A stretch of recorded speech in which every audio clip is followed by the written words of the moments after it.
আয়না ঘরে ব্যারিস্টার আরমান, আমি চোখের পানি আটকাতে পারিনি। একটা ইয়াং ছেলে, নতুন বিয়ে করেছে, দুটো বাচ্চা, 2 বছর কোলে আর 4 কি 5 বছর বড় মেয়েটা। এই ছোট্ট বাচ্চা, বাবার ফাঁসির রায় হয়ে গেছে।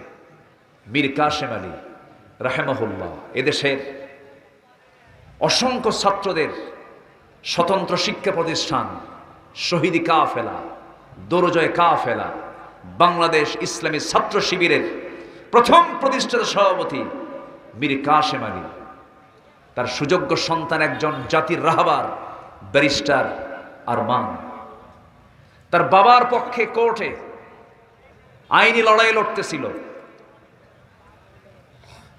সেই লড়াই করতেছে কেন? এটাকে অপরাধ মনে করে তার বাবার ফাঁসির রায়ের আগেই বাড়ি থেকে বের করে ওই আয়না ঘরে নিয়েছে। আজকে 8 বছর। কত বছর?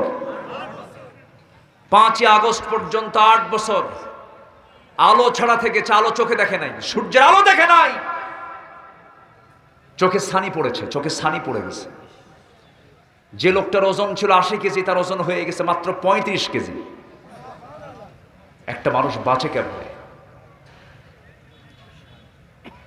কত উচ্চ শিক্ষিত একজন এদেশের নাগরিক, সে 8 বছর জানতো না যে তার 8 বছর আগে তার বাবার ফাঁসি দেওয়া হয়েছে।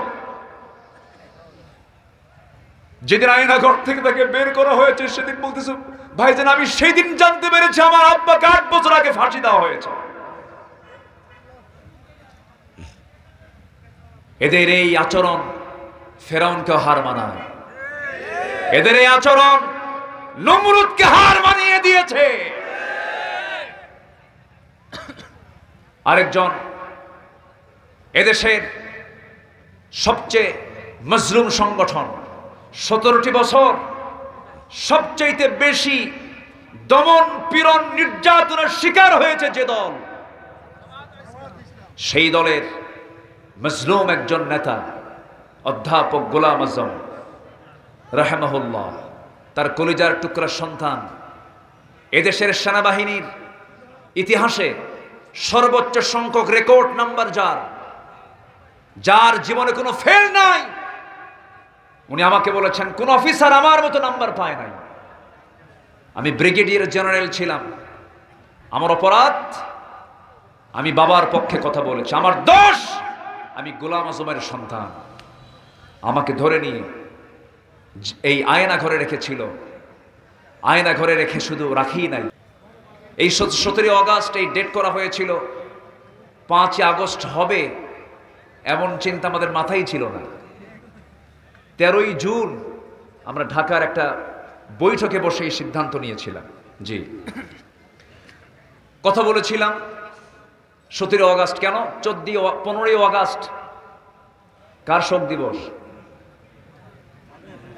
কি কথা কি বুঝতেছেন আপনারা? 15ই আগস্ট।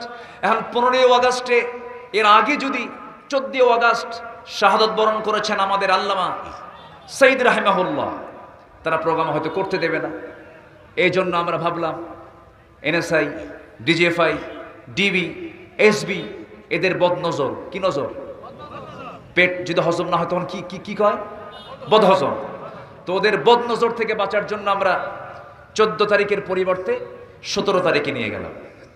সেই 17 আগস্টে সেখানে গিয়েছিলাম, কথা বললাম। কই সেই পাড়ের হাটের সেই সাক্ষীগুলো, বরঞ্চ সেখানে একজন এসেছিল, কি নাম, সুখরঞ্জন বাড়ি।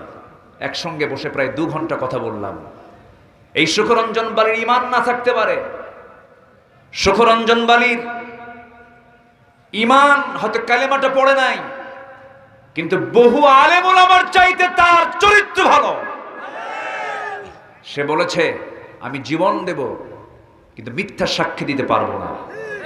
কলকাতার দমদম কারাগারে তাকে পিঠ মোড়া দিয়ে পিছনে 2 হাত বেঁধে রেখে দিয়ে দিনে রাতে শাস্তি দেওয়া হতো। বলা হতো তুই একটা রায় দিবি, নচেত তোকে দুনিয়া থেকে বিদায় করব, তুই সাক্ষী দিবি। কিন্তু সেই হিন্দু সুখরঞ্জন বালি সে বলল না, অসম্ভব, আমার পক্ষে সম্ভব না।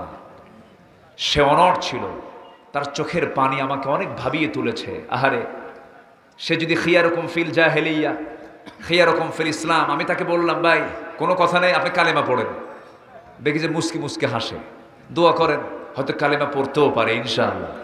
আমরা লেগে আছি ওর পিছনে, আমরা লেগে আছি, আমরা কাজ করছি। এখন আমরা 2-1টা করে আওয়ামী লীগ ধরবো আর কালেমা পড়াবো।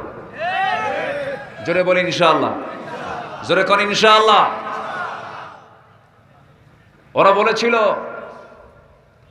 এই দেশে ওয়াজের নামে কোনো রাজনীতি চলবে না। মাহফিলে এই মঞ্চটাকে দখল শুধু নয়, এই পোস্টারটাও তারা দখল করে ফেলেছিল। এই পোস্টারে আমার নামটা কেন আগে দেওয়া হয়েছে? আমরা আলেম, আমরা বক্তা, আমাদের নামটা আগে, আর এমপি স্থানীয় আতি পাতি আছে না, ওদের নামটা একটু পড়ে, আমাদের নামটা কেন আগে দেওয়া হলো? এইটাকে অপরাধ মনে করে মাহফিলে 144 জারি করেছে ওরা। এত বড় জালিম নিকটবর্তী ইতিহাসে কেউ ইতিহাস সৃষ্টি করতে পারে না। ওয়াজের নামে রাজনীতি আমরা করি না, ওরা করেছে। মাহফিলে হাজার হাজার লোক আসে, আর ওরা 500 টাকা পিস দিয়াও ওদের জনসভায় মানুষ হাজির করতে পারে না, লোক পায় না। তো এখন মঞ্চে, এখন মাহফিলে এসে যদি 2-1টা কথা বলতে পারি, তাহলে এটাই আমাদের জন্য একটা বড় প্ল্যাটফর্ম। আবার থানায় ঘুষের টাকা না দেওয়া পর্যন্ত মাহফিল বাস্তবায়ন হতো না, ঠিক কিনা বলেন?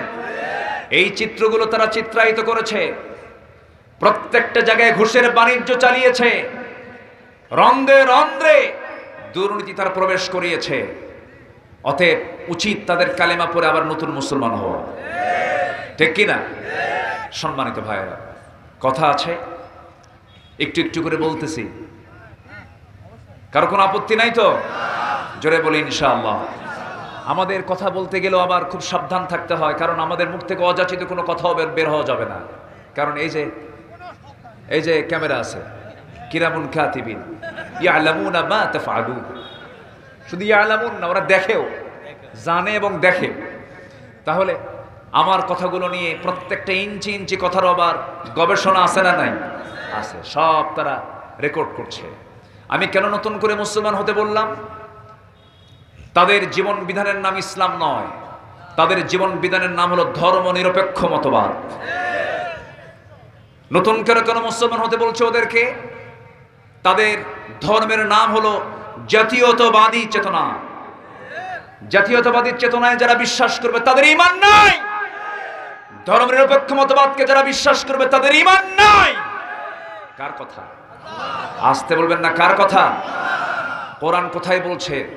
কোরআনের কোথায় আছে? শোনাই সব ওই সমস্ত দলীয় নেতা কর্মীদের জানায় দিবেন, হুজুরের এই বক্তব্য শোনো, ওই আয়াতটা তালাশ করবেন। আল্লাহ রাব্বুল আলামিন বলেন, وَمَن يَبْتَغِي غَيْرَ الْإِسْلَامِ دِينًا فَلَن يُقْبَلَ مِنْهُ وَهُوَ فِي الْآخِرَةِ مِنَ الْخَاسِرِينَ। জীবন বিধান হিসাবে যারা ইসলামটাকে বাদ দিয়া, দিন হিসেবে যারা ইসলামকে বাদ দিয়া রাষ্ট্র পরিচালনায়, সমাজ পরিচালনায়, দেশ পরিচালনায় যারা ইসলামকে বাদ দিয়া দুনিয়ার কোনো তন্ত্রমন্ত্র গ্রহণ করবে, পুঁজিবাদ, জাতীয়তাবাদ, ধর্মনিরপেক্ষ মতবাদ, ক্যাপিটালিজম, সোশিয়ালিজম, ন্যাশনালিজমকে যারা গ্রহণ করবে, আল্লাহ রাব্বুল আলামিন বলছেন আমি তার পক্ষ থেকে কোনো কিছুই কবুল করব না। নামাজ পড়বে, কাজ হবে না, হজ করবে, কাজ হবে না, যাকাত দেবে, কাজ হবে না, কারণ সে দল হিসেবে সে ইসলামকে না গ্রহণ করে দুনিয়ার আইনকে গ্রহণ করেছে। আমার দেশে এখন কার আইন চলে? আল্লাহ। তাহলে কাজ কি এখনো বাদ আছে? কি আংশিক না পুরোটাই? আজ থেকে আংশিক না পুরোটাই? এখন কি পুরোপুরি জয়পুর বলা যায়? এখন কোন পুরোটিকে জয়পুর বলা যায়? আমরা গোটা দেশকে জয় করব ইসলাম দিয়ে, জোরে বলি ইনশাআল্লাহ। আমাদের সবচেয়ে বড় সাহায্যকারী কে? আর ওদের সাহায্যকারী কারা? Russia, India, America. ওদের শক্তি হলো পুঁজিবাদী, সেকুলার, ন্যাশনালিজম। ওদের ধ্বজাদের হচ্ছে ওদের পাওয়ার। আর আমাদের মূল পাওয়ার কে? আসতে বলবেন না কে? সেই পাওয়ার, সে আল্লাহ তাআলা ফেরাউনকে পানিতে চুবায় মেরেছেন। ফেরাউনকে সকালবেলা তা জানতো? যেদিন ফেরাউনকে পানিতে চুবায় মারছে তার আধা ঘন্টা আগেও কি ফেরাউন জানতো? মাত্র আমার দেশের প্রধানমন্ত্রী, প্রাক্তন প্রধানমন্ত্রীকে টাইম দেওয়া হয়েছিল মাত্র কত মিনিট? সেম ফেরাউনের সঙ্গে মিলে গেছে, বুঝলেন? ফেরাউনও মরার আগ দিয়ে এরকম একটা টাইম পাইছিল। কেমন করে বললাম আমি? ফেরাউন বলল, হামান শত্রু তো পালালো, সে তো দরিয়া পারই হয়ে গেল। পার হয়ে যাওয়া মানে বিপদ আরো বেশি, ঘুম হবে না, টেনশন হবে, কোন দিক দিয়ে কোন হামলা হয়, ওকে ধরো। হামান বলল, আপনি চিন্তা করবেন না, একটু দেখে আসি। ঘোড়ায় চড়ে দাবড়ায় দিল। যে রাস্তায় মুসা আলাইহিস সালাম তার 12টা গোত্র নিয়ে বাইপাস, আরো 11টা রাস্তা, মোট কয়টা রাস্তা? 12টা। মোট কয়টা রাস্তা? 12 গোত্র, কয়টা রাস্তা? 12টা রাস্তা। একদম শীতাতপ নিয়ন্ত্রিত, পর্যাপ্ত আলো, কারণ সমুদ্রের নিচে কি আলো থাকে না অন্ধকার থাকে? অন্ধকার, আলো ছাড়া তো যেতে পারবে না। তাহলে আলো প্লাস শীতাতপ নিয়ন্ত্রিত, এবং টানেল, তো একটা টানেল, একটা গুহার মতো টানেল, সেখানে অক্সিজেনের দরকার আছে না নাই? আছে। যারা সৌদি আরবে গেছেন, মক্কা হজ করতে গেছেন, বিভিন্ন পাহাড় যখন অতিক্রম করতে হয় টানেল দিয়ে যেতে হয়, সেখানে কৃত্রিম অক্সিজেন থাকে। তো আল্লাহ তাআলা কৃত্রিম অক্সিজেন, পর্যাপ্ত আলো, শীতাতপ নিয়ন্ত্রিত অবস্থা তৈরি করে 12টা রাস্তা আজ থেকে 4000 বছর আগে বানিয়েছেন ইমানদারদের জন্য। কয়টা রাস্তা? 12টা। ইমানদাররা পার হয়ে গেছে। এখন ফিরআউন ওয়া হামান, হামান কয় ফেরাউন, ওরা যেহেতু পার হলো, দেখি আমরা পার হতে পারি নাকি, ওর বাপের রাস্তা নাকি। পার হতে নিল। ফেরাউনের পার হতে কোনো সমস্যা হলো না। ফেরাউন চেক করার জন্য গেছে, এপার থেকে ওপারে চলে গেছে, আবার ওপার থেকে এপারে চলে আসছে। হামান বলতেছে, ফেরাউন কোনো অসুবিধাই নাই, আমি সব চেক আপ করে আসছি, ক্লিয়ার রাস্তা, কোনো সমস্যা নেই। আল্লাহ কয়, ঠিক আছে, ক্লিয়ার, তোরে ধরবো একটু পরে, তোর মুরব্বীর আগে ধরবো। কার আগে ধরবে? মুরব্বীকে আগে ধরবে। মুরব্বী, ঠিক আছে না? এখন তো কত যে কোন জায়গায় কোন কথা মানে ভাইরাল হয়ে যায়। আচ্ছা, শেষ পর্যন্ত আগে মুরব্বীকে চালায় দিল। ফেরাউন খুব ভীত ছিল। ভীত সন্ত্রস্ত হয়ে ফেরাউন করলো কি, এক পা আগায়, দুই পা পিছায়। এমন রব ভয় করে। তাহলে আমার রব কি ভয় করেন? আমার রব কি ঘুমান? আমার রব কি টেনশন করেন? আমার রবের কি কোনো ক্লান্তি আছে? ওয়ালা ইয়াউদুহু হিফযুহুমা, তার কোনো ক্লান্তি নেই। আল্লাহু আকবার বলেন। আর এমন রব এক পা আগায়, দুই পা পিছায়। ফেরাউনকে কোনো টেনশন নেই, আপনি দৌড়ান। ঘোড়া দাবড়ায় দিল, পার হতে নিল। ঠিক ওই দরিয়ার ঠিক মিডিল পয়েন্ট আল্লাহ তাআলা পাহাড়ের, সমুদ্রের পানিকে আল্লাহ রাব্বুল আলামিন অর্ডার দিয়ে দিলেন, সমান হয়ে যাও। সঙ্গে সঙ্গে দুই পাশের দরিয়া পাহাড়ের মতো ভেঙ্গে যখন তার মাথার উপরে পড়তে লাগলো, ফেরাউন এখনো মারা যায় না, কিছু টাইম আল্লাহ তাআলা তাকে দিলেন। ফেরাউন বলছে, মুসা, বুঝতে পেরেছি তুমি সত্য, মুসা তুমি আমারে বাঁচাও, মুসা তুমি আমারে বাঁচাও। কিন্তু মুসা বাঁচাবেন না, আল্লাহ বাঁচাবেন। এই ডাকিও যখন কোনো কাজ হলো না, এবার ফেরাউন বলতেছে, মুসার আল্লাহ আমারে বাঁচাও। দেখছেন কার আল্লাহ? বলেন তো, কি সোজা না বাঁকা? মুসার আল্লাহ আমাকে বাঁচাও। তাও কোনো কাজ হলো না। শেষ পর্যন্ত বলে ফেললো, ও আল্লাহ আমাকে বাঁচাও, ওয়ানা মিনাল মুসলিমিন, আমি তো মুসলমানদের অন্তর্ভুক্ত। কত বড় জাহা মিথ্যা কথা বলে ফেললো। কি মিল আছে না নাই? বলে আসতে বলবেন না, আছে না নাই? ওয়ানা মিনাল মুসলিমিন, আমি তো মুসলমান। আল্লাহ তৎক্ষণাৎ জবাব দিয়ে দিন, অকুনতা মিনাল মুফসিদিন, তুই হলো সন্ত্রাসীদের গডফাদার। 40,000 শিশু হত্যা করেছিল ফেরাউন। এই পৃথিবীতে হত্যার রাজনীতি চালু করেছে প্রথম হলো এই পৃথিবীর বুকে ফেরাউন। আমার দেশে ওই ফেরাউন একটা আসছিল, কিন্তু পুরুষ না, মহিলা ফেরাউন, ঠিক কিনা? মানুষকে মেরে গণভবনের পেছনে গণকবর দিয়েছে এরা, কোনো ক্ষমা নেই। খুনের বিচার অবশ্যই কোরআনের ভিত্তিতে হওয়া উচিত, ঠিক কিনা? এখন এসপিরা আমাদের মোবাইলে ফোন দেয়, এসপি, ডিআইজি, ওসি ফোন দিয়ে বলে হুজুর একটু তাকায়েন। কি কথা কি বুঝতেছেন? একটু নজর দিয়ে, হ্যাঁ একটু নেক নজর দিয়ে। তোমরা যে বদ নজর দিচ্ছ 17 বছর, আমরা প্রতিশোধ পরায়ণ না, আমরা এতটুকু অনিয়ন্ত্রিত নয়, আমরা হিংস্র নই।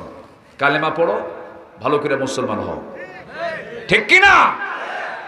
আয়না ঘরে ব্যারিস্টার আরমান, আমি চোখের পানি আটকাতে পারিনি।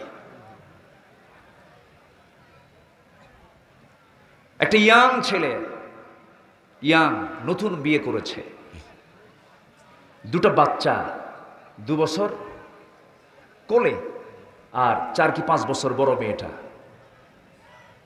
এই ছোট্ট বাচ্চা, বাবার ফাঁসির রায় হয়ে গেছে।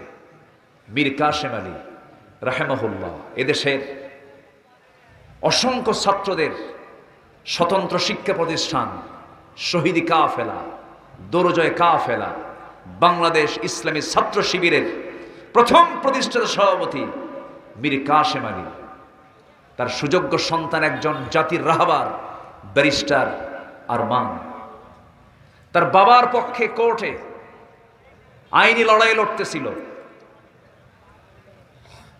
সেই লড়াই করতেছে কেন? এটাকে অপরাধ মনে করে তার বাবার ফাঁসির রায়ের আগেই বাড়ি থেকে বের করে ওই আয়না ঘরে নিয়েছে। আজকে 8 বছর। কত বছর? 5ই আগস্ট পর্যন্ত 8 বছর আলো ছাড়া থেকেছে। আলো চোখে দেখে নাই, সূর্যের আলো দেখে নাই, চোখে ছানি পড়েছে, চোখে ছানি পড়ে গেছে। যে লোকটার ওজন ছিল 80 কেজি, তার ওজন হয়ে গেছে মাত্র 35 কেজি। একটা মানুষ বাঁচে কেমনে? কত উচ্চ শিক্ষিত একজন এদেশের নাগরিক, সে 8 বছর জানতো না যে তার 8 বছর আগে তার বাবার ফাঁসি দেওয়া হয়েছে। যেদিন আয়না ঘর থেকে তাকে বের করা হয়েছে, সেদিন বলতেছে, ভাইজান আমি সেই দিন জানতে পেরেছি আমার আব্বাকে 8 বছর আগে ফাঁসি দেওয়া হয়েছে। এদের এই আচরণ ফেরাউনকে হার মানায়, এদের এই আচরণ নমরুদকে হার মানিয়ে দিয়েছে। আরেকজন এদেশের সবচেয়ে মজলুম সংগঠন, 17টি বছর সবচেয়ে বেশি দমন পীড়ন নির্যাতনের শিকার হয়েছে যে দল, সেই দলের মজলুম একজন নেতা অধ্যাপক গোলাম আজম রাহেমাহুল্লাহ, তার কলিজার টুকরা সন্তান, এদেশের সেনাবাহিনীর ইতিহাসে সর্বোচ্চ সংখ্যক রেকর্ড নাম্বার যার জীবনে কোনো ফেল নাই। উনি আমাকে বলেছেন কোন অফিসার আমার মতো নাম্বার পায় নাই। আমি ব্রিগেডিয়ার জেনারেল ছিলাম, আমার অপরাধ, আমি বাবার পক্ষে কথা বলেছি, আমার দোষ, আমি গোলাম আজমের সন্তান। আমাকে ধরে নিয়ে এই আয়না ঘরে রেখেছিল। আয়না ঘরে রেখে শুধু রাখি নাই, খাবার দেয়নি, কুকুরের খাবার তাদের মুখে দিয়েছে, লেগে পচা খাবার পানি দিয়ে ধুইয়ে ফেলে সেই খাবারটা মজা করে খেয়েছে। যে খাবারটা 3 দিন যাবত রান্না করা হয়েছে, সেই খাবারটা তাদের কাছে মজা লেগেছে। একজন ব্যারিস্টার, একজন ব্রিগেডিয়ার জেনারেল 8টা বছর এই অন্ধকার প্রকোষ্ঠে, এটা কোনো সেল বলা যাবে না, এটা কোনো জেল বলা যাবে না। তারা বললেন, ভাইজান মনে হতো আজকের সন্ধ্যায় যেন আমার জীবনের শেষ সন্ধ্যা, আজকের এই সেজদা যেন আমার জীবনের শেষ সেজদা। হয়তো আগামীর সকাল আমরা আর পাবো না। এরকম করে করে তারা দিনগুলো পার করেছে। ব্রিগেডিয়ার আজমি তিনি বললেন যে আমার এই যে গামছা, আমার এই গামছা, আমার যে পরিমাণ চোখের পানি ঝরেছে এই গামছায়, এই পানিকে যদি ধারণ করা হতো একটা পুষ্করণী, একটা পুকুর হয়ে যেত আমার চোখের পানি দিয়া। আল্লাহ তাদের চোখের পানি বৃথা দেননি। আমরা কিছু স্বস্তির নিঃশ্বাস ফেলতে পারছি। আলহামদুলিল্লাহ বলেন, জোরে বলি আলহামদুলিল্লাহ, জোরে বলি আলহামদুলিল্লাহ। সম্পদ কাজে আসে না, ক্ষমতা কাজে আসে না, ঈমান কাজে আসে। আসতে বলবেন না, জোরে বলেন ঠিক কিনা? সম্পদ যদি কাজে আসতো, আজকে সালমান এফ রহমান দরবেশ কই, ওরফে দরবেশ নাকি, সে কি দাড়ি রাখছে না কাটছে? সে দরবেশের ভান ধরেছে, আসল দরবেশের সেনা শয়তান ওর কাছে ফেল, ঠিক কিনা? চিন্তা করা যায়, মাথার চুল কালো বানায়, মানে সাদা চুল কি বানাইছে কালো, আর দাড়িটা কেটে ফেলে দিয়া সে হইছে হলো মুড়িওয়ালা। কি হয়েছে? মুড়িওয়ালা দেখেন নাই? মুড়িওয়ালা, তারপরে মুসি। আমি তাদেরকে খাটো করছি না। একটা মানুষের মুখে সুন্নত দাড়ি ছিল, সেই দাড়ি কেটে ফেলে দিয়া মাথার চুল কালো করে পালাতে চেষ্টা করলো, নৌকায় চললো, নৌকা ভিড়ে ভিড়ে আবার সামনেই চলে আসলো। নৌকায় উঠেও কাজ হয় নাই, ঠিক কিনা? নৌকা থেকে আবার তাদেরকে ধরা হয়েছে। একজনকে ধরছে, দরবেশরা আগে ধরছে, কি বলে না, দরবেশ আগে ধরছে হলো আইনমন্ত্রী চোর, এটা যে মুরগি চোর, এই বদমাইশকে আগে ধরছে। ধরার পর একে একে নিয়ে যাচ্ছে কোস্টগার্ড। কামারে একে নেন কেন? দরবেশ তো বসে আছে। কই দরবেশ? ও দাড়ি কাটছে। চিন্তা করেন, পাপী কিন্তু পাপীকে ছাড়ে না, ঠিক কিনা? কিন্তু ইমানদার ইমানদারকে মোহাব্বত করে। ইমানদার ভাবে আমার জীবন চলে যাক, আমার ইমানদার ভাই বেঁচে থাক, ঠিক কিনা? বিপদের বন্ধু ইমানদার হয়। বিপদের বন্ধু কখনো কাফের হতে পারে না। কাফেরের বন্ধু কাফের হতে পারে না। বিপদের বন্ধু ইমানদারের জন্য ইমানদার হয়। আলহামদুলিল্লাহ বলে। একজন দাড়ি কাটলো আর আরেকজন বাঁচার জন্য দাড়ি রাখলো। সিলেটে গিয়ে ধরা খাইলো। সিলেটবাসীকে ধন্যবাদ জানাই। এই প্রযুক্তির কল্যাণে সিলেটের কাছে আমার আলোচনা চলে যাবে। সিলেটবাসী একটা কাজ করছে, বিসি আউট। কি ঠিক বোঝেন নাই? ও নিজে বলে বুক ফুলে, আমি সাইদির ফাঁসির রায় দিয়েছি। সে নিজে বলে, অথচ সেই অসভ্য, বেয়াদব, উগ্র মেজাজি, বদমেজাজি শামসুর রহমান মানিক, সে বাঁচার জন্য ঘুষ দিয়া ৬০-৭০ লাখ টাকা হাতে নিয়া সে দেশ থেকে পালাতে চেয়েছিল। সুরতটা ধারণ করেছিল দাড়ি রেখে। একজন পালাতে চাইল কি দাড়ি কেটে, আরেকজন দাড়ি রেখে। একজন হলো প্রধানমন্ত্রীর রাজনৈতিক উপদেষ্টা, অর্থনৈতিক উপদেষ্টা, আর আরেকজন হলো এদেশের সুপ্রিম কোর্ট, হাইকোর্টের একজন বিচারপতি। ইতিহাস থেকে শিক্ষা নাও, ঠিক কিনা? তাহলে ক্ষমতা এবং অর্থ কোনো কাজে আসে? আসতে বলবেন আসে? আসে কি? ঈমান বলেন, আসে কি বলেন? আরে আসে কি বলেন? অতএব যারা এখন ঈমান আনেন নাই, ভালো করে ঈমান আনেন, কালেমা পড়ে মুসলমান হন। যারা ইসলামকে না মেনে দুনিয়ার কোনো দল করবে, তাদের ঈমান আনা হয়নি এখনো। আমি কি ভুল বলতেছি? ঈমান ভালো করে আনতে, ইয়া আইয়ুহাল্লাযীনা আমানু আমিনু, ভালো করে ঈমান আনো। এই ওঠে কে? এই যে ধরেন তো, ওনাকে ধরেন, ধরেন, বসেন। না না, পেশাব টেশাব কিছু না এখানে। কিসের গরমের দিন না? আচ্ছা ঠিক আছে। কষ্ট হচ্ছে নাকি আপনাদের? আমি জানি জয়পুরহাটের মানুষ ভদ্র, শান্তশিষ্ট। আমরা দোয়া করে যাব। আমি কি চাই আপনাদের কোনো একটা দুর্নাম দেখে, একটা খারাপ জিনিস দেখে আমি বিদায় হই? আমি কি এটা চাবো? আপনারা এটাকে চান? তো বসেন। আমরা আর যদি ঘন্টাখানেক সময় নেই, আমাকে দেবেন তো নাকি? জোরে বলি ইনশাআল্লাহ, আর জোরে বলি ইনশাআল্লাহ। সম্মানিত ভাইরা, সূরার নাম কি বলেন তো? সূরাতুল ফাতাহ, বিজয়, জয়। ইসলামের জয় হয়েছে কিনা বলেন? এই দেশেও জয় আনতে হবে ইসলামের, জোরে বলি ইনশাআল্লাহ। এই জন্য দরকার নেতা, কি দরকার? মোসওয়ালা না দাড়িওয়ালা? আর ওই মোসওয়ালা না দাড়িওয়ালা?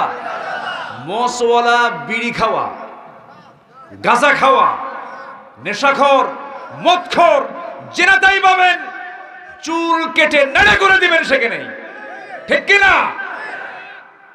আমরা সব সংস্কার করব, কোন নেশাখোর নেতা আমরা দেখতে চাই না, জোরে বলি ইনশাআল্লাহ, জোরে বলি ইনশাআল্লাহ।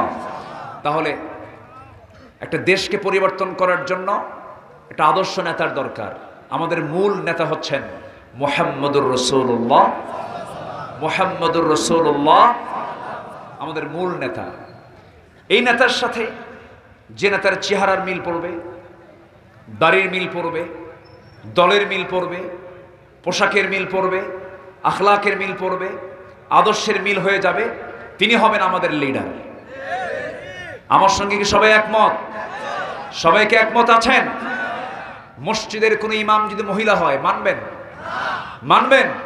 মসজিদের যদি কোনো ইমাম যদি দাড়ি ছাড়া হয় মানবেন? বিড়ি খাওয়া হয় মানবেন? গাঁজা খাওয়া হয় মানবেন? তাহলে মসজিদের ইমামকে যেমন আমরা নবীজির পা থেকে মাথা পর্যন্ত, মাথা থেকে পা পর্যন্ত সকল সুন্নাহ দেখতে চাই, আদর্শ দেখতে চাই, সমাজের নেতৃত্ব দেওয়ার জন্য এমন নেতৃত্ব আমরা দেখব, অন্য কোন নেতা মানি না, মানি না, মানি না। আল্লাহ কবুল করুন। তাহলে আমাদের মূল নেতা হচ্ছেন একজন, তিনি হচ্ছেন মুহাম্মদুর রাসূলুল্লাহ সাল্লাল্লাহু আলাইহি ওয়াসাল্লাম। তার শানে আল্লাহ তাআলা সূরা ফাতার শেষে বলা হচ্ছে, আমি রাসূলকে কেন পাঠালাম, রাসূল কেন আসছেন পৃথিবীতে, এটা আমাদের জানার দরকার আছে না নাই? আছে। আসুন কোরআন কি বলছে, আল্লাহ তাআলা তার রাসূলকে কেন পাঠিয়েছেন, কি জন্য পাঠিয়েছেন, উদ্দেশ্য কি? উদ্দেশ্য ছিল একটা, মূল একটা উদ্দেশ্য ছিল। আসুন সে উদ্দেশ্যটা কি, কেন পাঠানো হয়েছে? গোটা কোরআনের ভেতরে রাসূল সম্পর্কে, এই দুনিয়াতে তাকে কেন পাঠানো হয়েছে, মোটামুটি 9টা পয়েন্টে আমি পয়েন্ট আউট করতে চাচ্ছি। 1 নম্বর পয়েন্ট হচ্ছে সেই আয়াত, যে আয়াত থেকে আমি তেলাওয়াত শুরু করেছি। তাহলে এখন বলেন তো, আলোচনা কি শেষ হলো না শুরু হলো? বলেন, শেষ হলো না শুরু হলো? শুরু হলো। আবার ভাববেন না হুজুর তাহলে এতক্ষণ আপনি কি করলেন? না, আলোচনা হচ্ছে, একটু মিলাই দেবো এখন। আল্লাহ রাব্বুল আলামিন সূরাতুল ফাতাহের বাড়িতে